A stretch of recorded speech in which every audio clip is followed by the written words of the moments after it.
The Kensington Oval pitch is expected to remain hard and firm on the second day. And with overcast skies predicted for the next 3 days, the fast bowlers will be interested throughout, while spinners should enjoy the bounce from the track. Let's now join the action with Tony Cozier and Greg Blewett. This is the first ball of the day. Dwayne Bravo. Yes. And the first run of the day. Perhaps they'll be looking for a second. The outfield is quite slow. They think of coming for the second. They will. And the slowness of the outfield, and it's a no ball as well, so that's 3 to get things going. But the outfield, certainly, which was slow yesterday, is going to be a little bit slower today. And because of that slowness, the batsmen have the opportunity to get a second run off the no ball before the fielder from Fine Red could come in. 2:29 for 7. As I say, good day to Greg Blewett. Good morning, Tony. Good morning, everyone. Yeah, I'm absolutely wrapped with this ground. Out to dinner last night and there was torrential rain for hours and hours, so it's brilliant that we've started on time. No. But I want to see the West Indies right on the ball this morning. They need to be switched on and ready to go, because they've got Australia in a fairly precarious position, really. 229 for 7. They've done well, won the toss, bowled yesterday. Chris Gale has handled his bowl as well. But these two batters that are in at the moment, both Bo Cass and Brett Lee, can bat, and also Mitchell Johnson and Stuart Clark can as well, so they need to try and get some early breakthroughs this morning.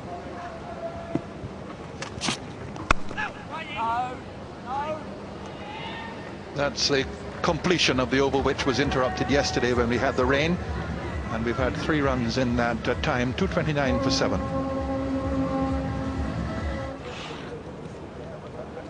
Overcast and rainy in the morning, clearing later in the afternoon.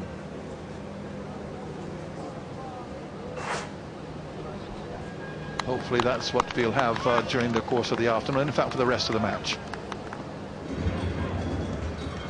They're the Australian wags, the wives and girlfriends who have come over to Barbados.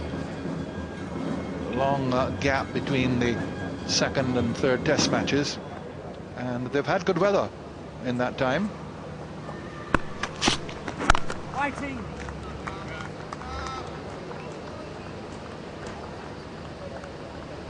I think our commentators, at least one of them also from Australia, has enjoyed himself in that time. Yeah, a couple of rounds of golf and some good body surfing. It's been great. But yeah, a lot of wives and the girlfriends have come over in Barbados for, it's about 2 weeks, 2.5 weeks. So the players had a good break in between the second and third tests. Spent some time with their partners and families. Cracked away, short, wide, and cracked away by Lee, and it's gone for another 6. So that's the 5th of the innings. 238 for 7. In fact, the 6th of the innings. And that really asked for it from Bravo, and got it. Yeah, probably about the shortest part of the ground. Brett Lee, at no stage, tried to keep that ball on the ground. And a fine shot through the offside. The outfield is slow, but not slow enough to stop that one going for a boundary. So Brett Lee begins to open up his move now to 18. It's 242 for 7.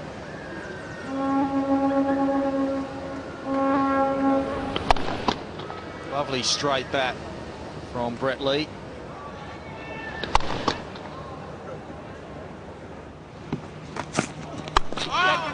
Fine shot. Beautifully played by Cass, and it's very slow out there. It was the slowest part of the outfield yesterday as well. And with the overnight rain, perhaps a little bit slower. We'll get 2 for that.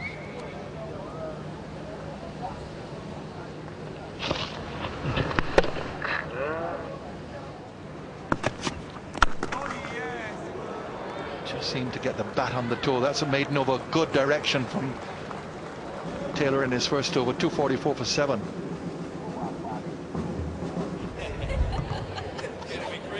Edwards now to Casson. And the big appeal gone leg before, so the breakthrough has come. Edwards has got a wicket with a full length delivery. 8 down for 244. Alim Dar agrees with the appeal. and Beaucassin goes. Well, no delay from Alim Dar. The finger was straight up. I thought may have been doing a little bit too much. Hawkeye suggesting exactly that. There is significant swing there, but very good for the West Indies to get the breakthrough. It's been a good partnership between Lee and Beaucassin. Beaucassin makes 10 on debut in Australia. 244 for 8.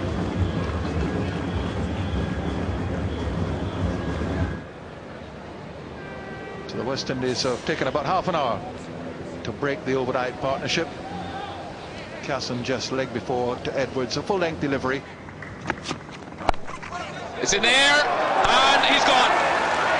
Good catch in the gully from Suleiman Ben, diving to his right, and Mitchell Johnson is gone. Wicket number 9 for the West Indies. Nicely done that. For catching, looking to play onto the leg side of Mitchell Johnson and getting a leading edge. Took his hand off the bat as well, and he reacted a little bit late, Suleiman Ben, but he kept a hold of it.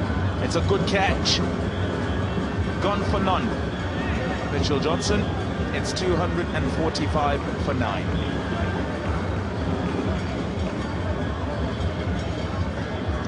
So Australia losing their second wicket of the morning brings Stuart Clark to the wicket. He's not going to be facing up. It was the last delivery of the previous over, so it's going to be Fidel Edwards continuing to Brett Lee.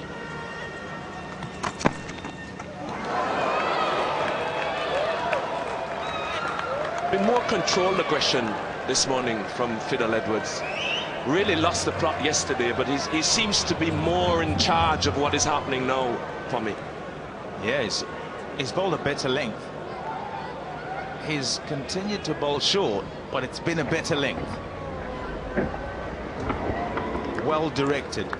Ian Bishop made the point yesterday that on different pitches, despite having the short ball at your disposal, you've still got to work out what length is going to be most troubling for the batsman.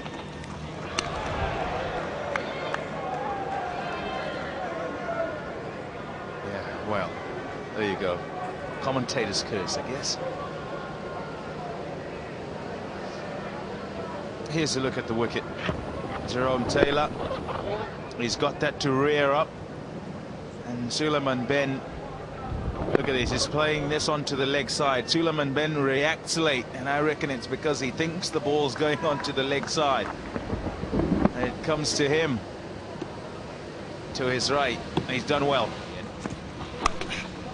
Oh, too high. Too high for first slip. And it's gone for 4. It's off the outside edge. Brings up Australia's 250 as well. Well, that's his strength, Brett Lee. He likes room on the offside. He got enough. Didn't go where he intended. I think he would have wanted it squarer, but he got enough bat in it. Chris Gayle is a tall man. I think we'll have to give Brett Lee the benefit of the doubt that he played it well enough.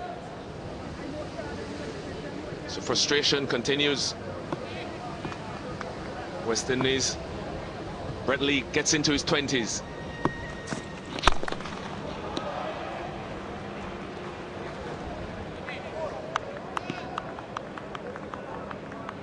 With the way that Brett Lee plays the short ball, you could get the impression that he's afraid. And the reason I say that is because I don't think that he is. I think he finds it awkward to play the short ball, but he manages to ensure that when anything's in his half, he plays his shots. So he pretty much knows what's coming, expects that he'll get some short deliveries, but is waiting for an opportunity to put some away. The wide one, he knew he could go at it, went over the slips. That full one just gone by, went at that, didn't quite hit it as well as he'd like, went to mid-on.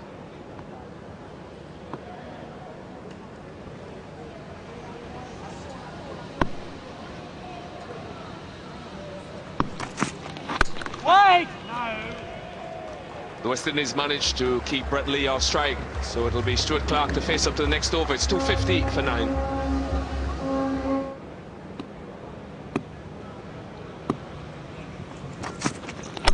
Got him, bowled him.